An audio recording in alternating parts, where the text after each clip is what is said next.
Captain Anshuman Singh শহীদ হওয়ার পরে তার মা বাবার সাথে তার স্ত্রীর বিবাদ সারা দেশের চর্চার বিষয় হয়ে উঠেছিল। এই বিষয়টি নিয়ে কার্যত মানুষ দুদলে ভাগ হয়ে গেছিল। এক দলের বক্তব্য পরিষ্কার ছিল, নেক্সট অফ কিন আর্মির এই আইনের দ্বারা শহীদের বাবা মা বঞ্চিত হন। এই আইনে শহীদের বাবা মার প্রতি অন্যায় করা হয়। তারা যদি সন্তানের ওপর পুরোপুরি নির্ভরশীল হন, তাহলে সন্তান শহীদ হওয়ার পরে তাদেরকে চরম আর্থিক দুর্দশার মধ্যে পড়তে হয়। তাছাড়া সন্তানের মরণোত্তর সম্মানেও তাদের কোনো অধিকার থাকে না। সমস্তটাই কার্যত শহীদের স্ত্রী পান। আবার অন্য দলের বক্তব্য ছিল একেবারেই না, নেক্সট অফ কিন আর্মির একটা অত্যন্ত উপকারী আইন। শুধুমাত্র এই আইনের কারণে শহীদের বিধবা স্ত্রীকে বাকি জীবনে আর্থিক দুর্দশার মধ্যে পড়তে হয় না। দেরাদুনের নাভাল কমান্ডার নিশান্ত সিংয়ের শহীদ হওয়ার পরেও এরকমই কিছু সমস্যার সৃষ্টি হয়েছিল, কিন্তু সেই সময় বিষয়টা সারা দেশের চর্চার বিষয় হয়ে উঠতে পারেনি। ক্যাপ্টেন অংশুমান সিংয়ের শহীদ হওয়ার পরে কমান্ডার নিশান্ত সিংয়ের মায়ের চরম আর্থিক দুর্দশা আবার আলোচনার বিষয় হয়ে উঠেছে। আজকের আড্ডার আসরে আমরা জানব আমাদের আরেক বীর শহীদ কমান্ডার নিশান্ত সিংয়ের কাহিনী। নমস্কার, সবাইকে স্বাগত জানিয়ে আড্ডা ব্লগারের নতুন একটা পর্ব শুরু করছি।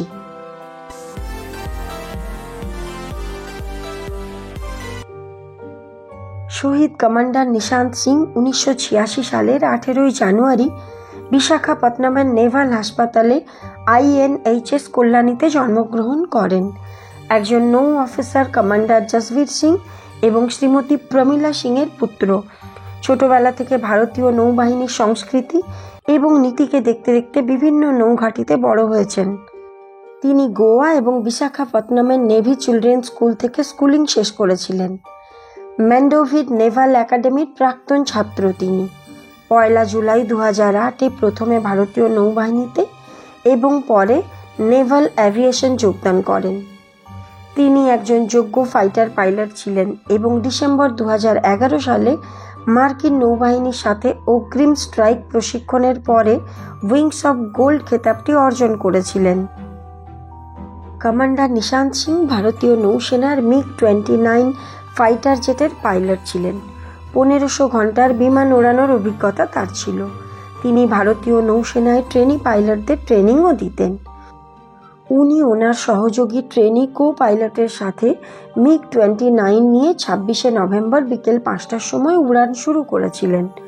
উড়ানের কিছু পরে তিনি হঠাৎই বুঝতে পারেন ফাইটার জেটটি কন্ট্রোলের বাইরে চলে গেছে।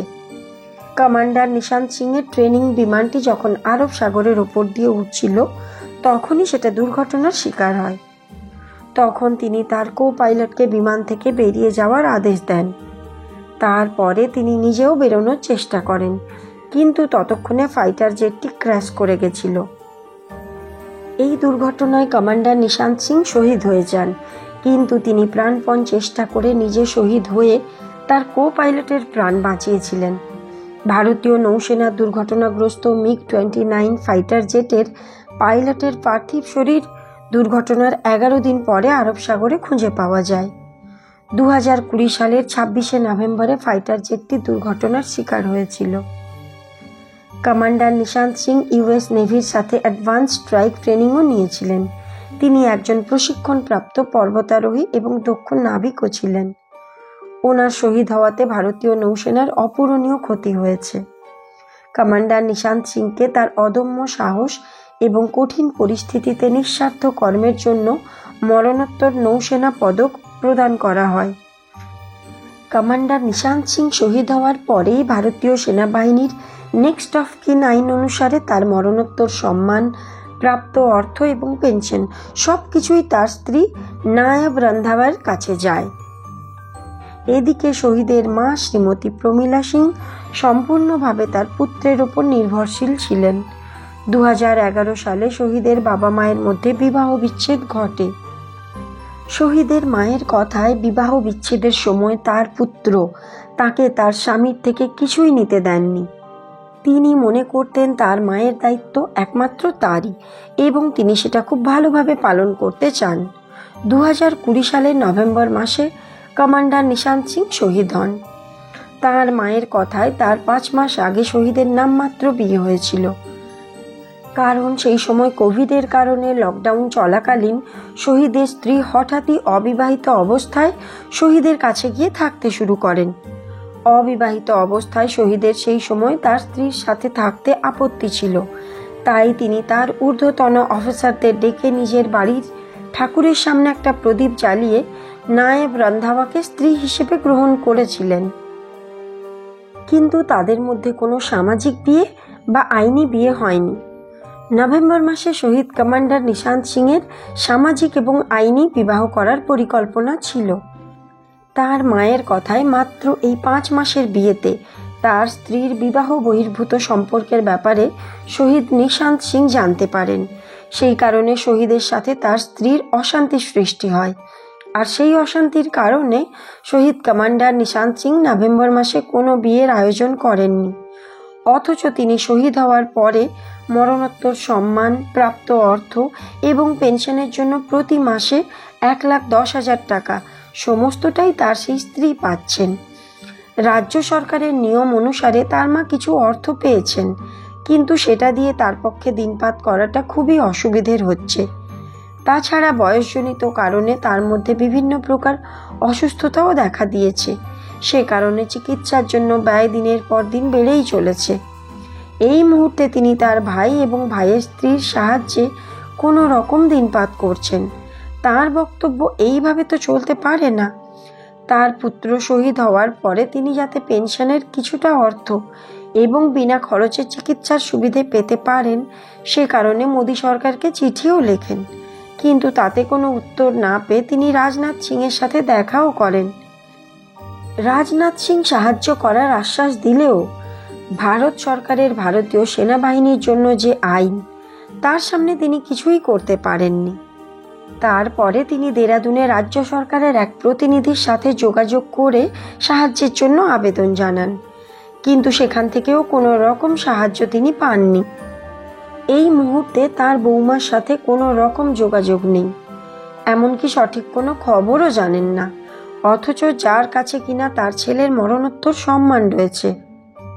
কোনো পরিচিত মাধ্যমে তিনি জানতে পেরেছেন তার বৌমা এই মুহূর্তে দ্বিতীয় বিয়ে করে ব্যাঙ্গালোরে বসবাস করছে। তিনি আরও বলেছেন, আমরা মা বাবারা সন্তানকে ছোট থেকে বড় করে কোল খালি করে ভারতীয় সেনাবাহিনীকে দিয়ে দিই, কিন্তু একটা 25-30 বছরের মেয়ে এসে 5 মাসের বিয়েতে সব কিছু কী করে নিয়ে চলে যায়? একজন শহীদকে তার মা বাবাই সেনাবাহিনীতে পাঠায় নাকি তার স্ত্রী পাঠায়? এটা ভারত সরকারের কাছে তার প্রশ্ন।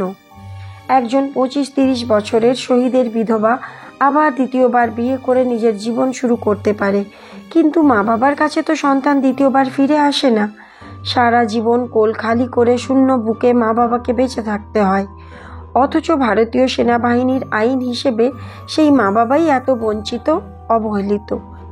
তিনি আরও বলেন, যদি এই আইনের বদল না হয় তাহলে পরবর্তীতে যে কোনো বাবা মা, বিশেষ করে যারা নিজেদের সর্বস্ব দিয়ে সন্তানকে মানুষ করে, পরে তাদের উপর নির্ভরশীল হয়ে ওঠেন, তারা তাদের সন্তানকে ভারতীয় সেনাবাহিনীতে পাঠানোর আগে দ্বিতীয়বার চিন্তা করবে।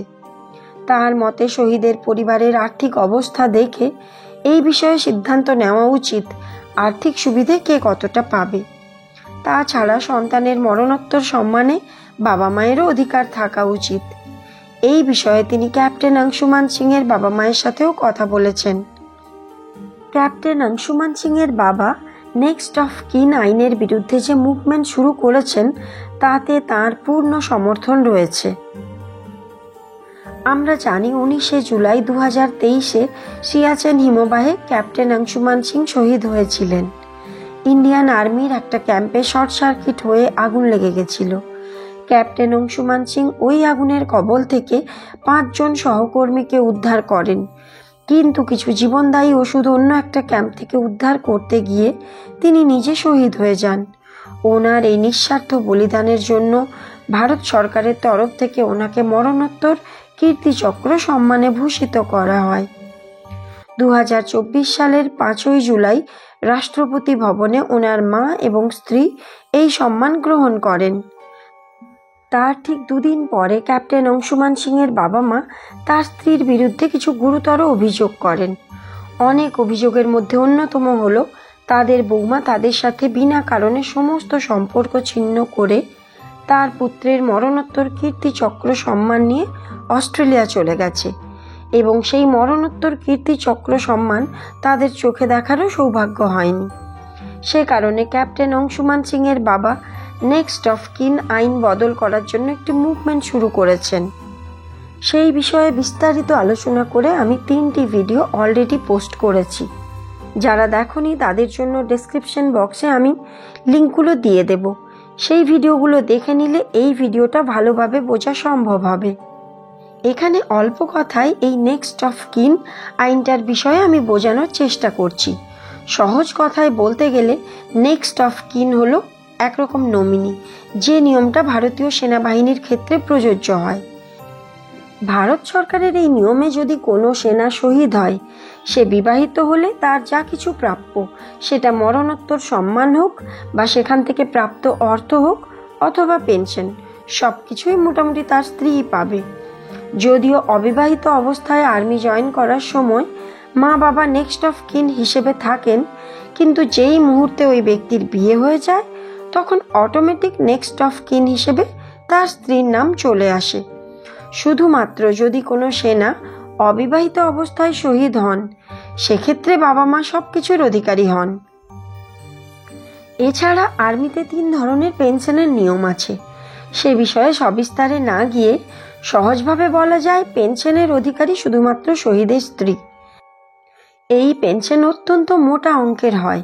সে কারণে কমান্ডার নিশান্ত সিংয়ের মায়ের বক্তব্য, যদি কোনো ক্ষেত্রে বাবা মা শহীদের উপর নির্ভরশীল থাকেন, সেক্ষেত্রে শহীদের বাবা মাকেও এই পেনশনের কিছুটা অংশ দেওয়া উচিত দিনপাত করার জন্য। সেক্ষেত্রে তারা চরম আর্থিক দুর্দশা থেকে কিছুটা হলেও রেহাই পাবেন। কথায় আছে, মানুষের জন্য আইন, আইনের জন্য মানুষ নয়। কিন্তু ভারতীয় সেনাবাহিনীর নেক্সট অফ কিন আইনটা দেখে কোনো ক্ষেত্রে মনে হয় আইনের জন্যই মানুষ। একজন সেনা শহীদ হওয়ার পরে তার পরিবারের পরিস্থিতি বিচার করে যদি আর্থিক সুবিধে দেওয়া হতো, তাহলে বোধহয় সবচেয়ে ভালো হতো। সেক্ষেত্রে বাবা মা অথবা স্ত্রী কেউই বঞ্চিত হতো না। এমনিও বাবা মায়ের জন্য মৃত সন্তানের স্মৃতি বুকে আঁকড়ে ধরে বেঁচে থাকাটা নরকের সমান। তার ওপর সব দিক থেকে বঞ্চিত এবং অবহেলিত হয়ে তারা সারা জীবন মানসিক কষ্ট নিয়ে বেঁচে থাকেন। নিজের কোল খালি করে ভারতীয় সেনাবাহিনীকে সন্তান দেওয়ার পরে এই মানসিক কষ্ট তাদের প্রাপ্য হওয়া উচিত নয়। এই আইনটা কিভাবে প্রযোজ্য হলে সবার জন্য সুবিধাজনক হয়, কমেন্টে অবশ্যই জানিও। ভিডিওটা ভালো লাগলে অবশ্যই একটা লাইক করো, শেয়ার করে ভারত মাতার বীর সন্তানদের বীর গাথা সবাইকে জানার সুযোগ করে দিও। দেখা হবে আড্ডা ব্লগারের নতুন একটা পর্বে। ফেসবুকে দেখলে প্লিজ ফলো করো, আর ইউটিউবে দেখলে সাবস্ক্রাইব করো। এই ভিডিওটা সম্পূর্ণ দেখার জন্য আমি দীপান্বিতা সবাইকে অসংখ্য ধন্যবাদ জানাচ্ছি।